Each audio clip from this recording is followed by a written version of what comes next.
ममता बनर्जी भी बाहर वाले हैं, कभी ना कभी उनके पूर्वज कौनौज से यहाँ पे आए थे, क्योंकि इतिहासकार मानते हैं कि बंगाल में ब्राह्मण नहीं थे, सारे कांग्रेस से आए हुए ब्राह्मण हैं। इलेक्शन के दिन बहुत ही तृणमूल ने बहुत ही निचले तक जाकर उन्होंने रिगिंग किया, सेलोटेप लगाए नाम के ऊपर, ऑपोजिशन के पार्टी के कैंडिडेट के ऊपर, जो दर्शाता है कि वहां पे वोट तो नहीं हुआ, इलेक्शन तो नहीं हुआ। 24 परगना में बहुत जगह पे तृणमूल कांग्रेस ने अभी तक उन इलाके को बांग्लादेश बना के छोड़ दिया है। टीएमसी कर रही है वो मुसलमान और हिंदुओं के बीच की लड़ाई है, और ये तब तक रहेगा जब तक टीएमसी यहाँ पे पार में रहेगी। हम इस नीति को मानते हैं। देश का प्रधानमंत्री अगर बाहरी होगा तो देश में कौन अंदर वाले हैं? सारे बाहर वाले हैं। उस विषय में जाना ही नहीं चाहिए।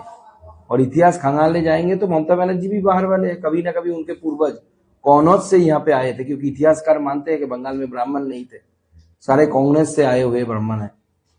फलता जो असेंबली है उसमें फिर रिपोल हो रहा है।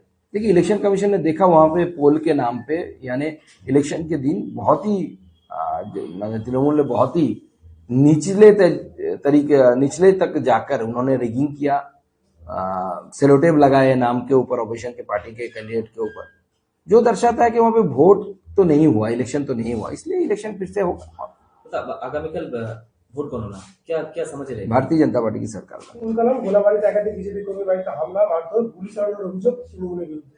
देखिए, 24 परगना में बहुत जगह पे तृणमूल कांग्रेस ने अभी तक उन इलाके को बांग्लादेश बना के छोड़ दिया है, और यहाँ पे ऐसे ही हिंसा का वातावरण है, और ये लगता है कि टीएमसी कर रही है वो मुसलमान और हिंदुओं के बीच की लड़ाई है, और ये तब तक रहेगा जब तक टीएमसी यहाँ पे पावर में रहेगी। कल के बाद यानी 4 तारीख के बाद टीएमसी यहाँ पे पावर में नहीं रहेंगे, सारे गुंडे बदमाश सब बांग्लादेश भाग जाएंगे जो बांग्लादेश से आए हैं। नौपारा में भी कुंदन सिंह के ऊपर गोली चलाया गया है। देखिए, तृणमूल कांग्रेस हमेशा ही से ही हिंसा की बात करने वाला पार्टी है, और डेमोक्रेसी में हिंसा यानी वायलेंस को लाने का काम टीएमसी ने किया है, और टीएमसी कोशिश करती है कि वायलेंस के द्वारा ऑपोजिशन को दबाने के लिए, ऑपोजिशन को पूरी तरीके से घर में कैद करने के लिए।